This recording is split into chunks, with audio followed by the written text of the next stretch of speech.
Once upon a time, there were two brothers. One was called True and the other Untrue. True was always upright and good towards all, but Untrue was bad and full of lies. Their mother was a widow and hadn't much to live on.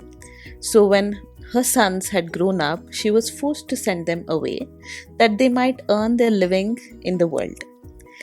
Each got a little scrip with some food in it, and then went their way.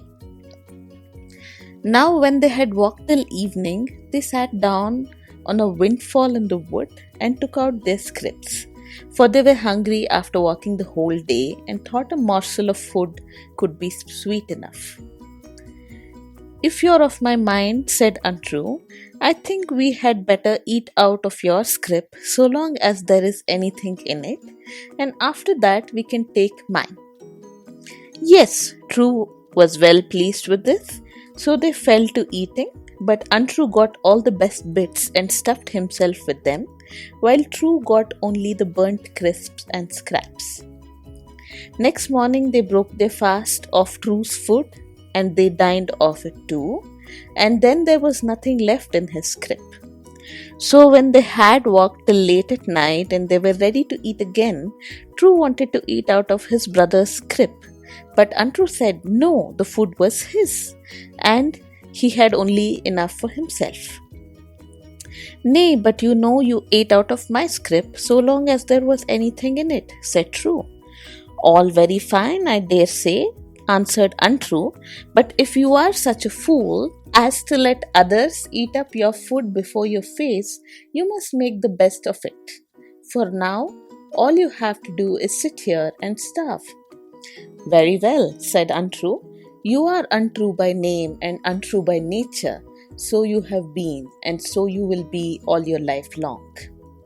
Now when Untrue heard this, he flew into a rage, and rushed at his brother and plucked out both his eyes.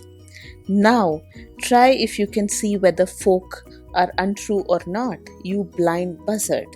And so saying, he ran away and left him. Poor True! There he went walking along and feeling his way through the thick wood. Blind and alone, he scarce knew which way to turn, when all at once he caught hold of a trunk of a great bushy lime tree, so he thought he could climb up into it and sit there till the night was over for the fear of the wild beasts.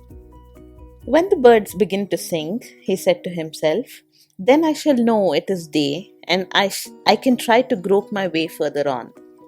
So he climbed up into the lime tree.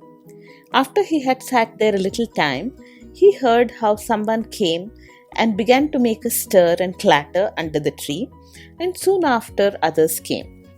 And when they began to greet each other, he found out it was Bruin the bear, Greylegs the wolf, Slylocks the fox, and Longears the hare, who had come to keep St. John's Eve under the tree. So they began to eat and drink and be merry, and when they had done eating, they fell to gossiping together. At last the fox said, shan't we each of us tell a little story while we sit here? Well, the others had nothing against that. It would be good fun, they said, and the bear began, for you may fancy he was king of company.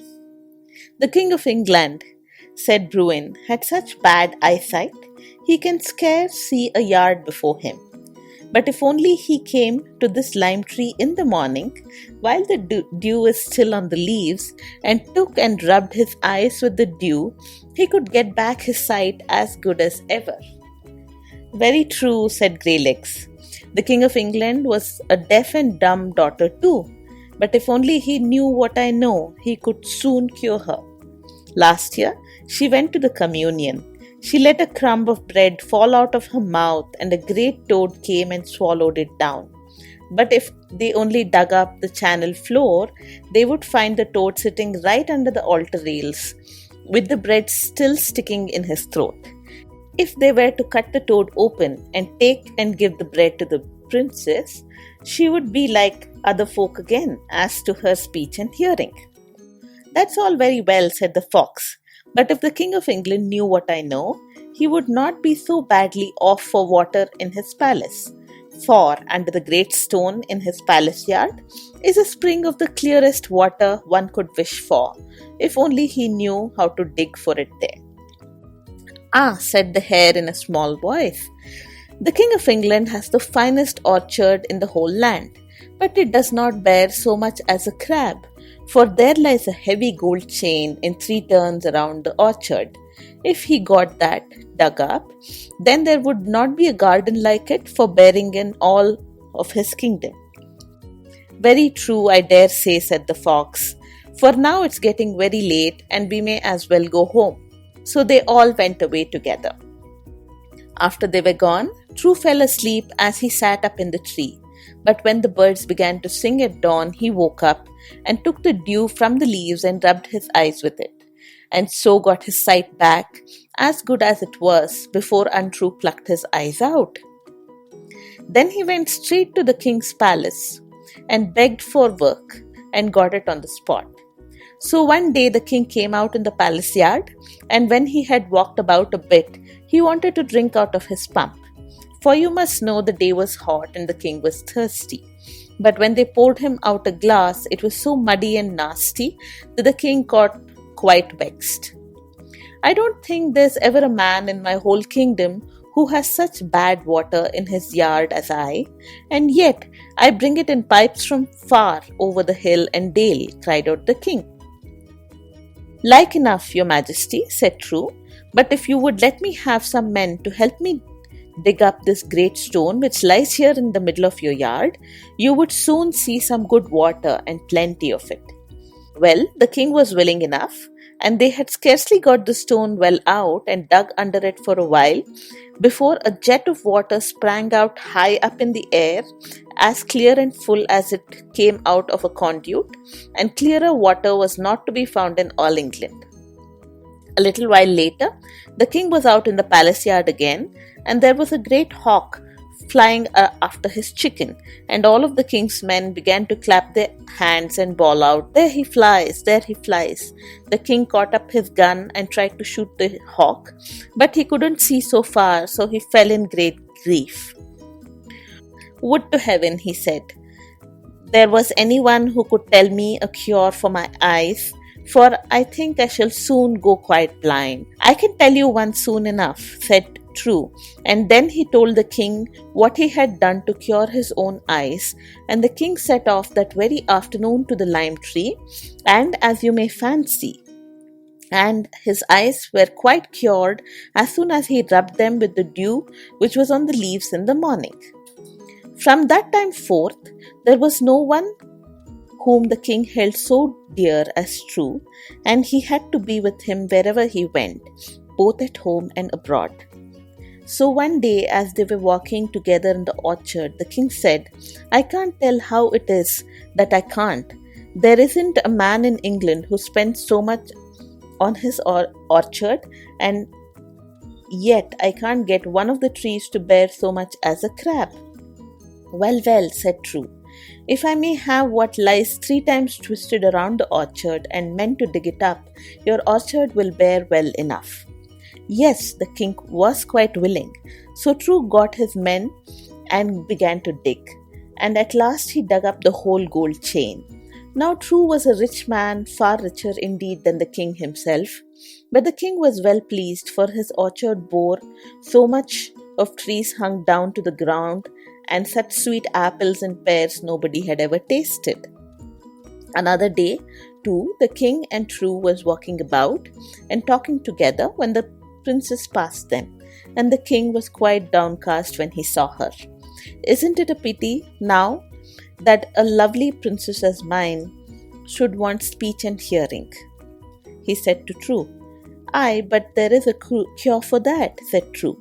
When the king heard that, he was so glad that he promised him the princess to wife and half his kingdom into bargain if he could get her right again. So True took the men and went into church and dug up the toad which sat under the altar rails.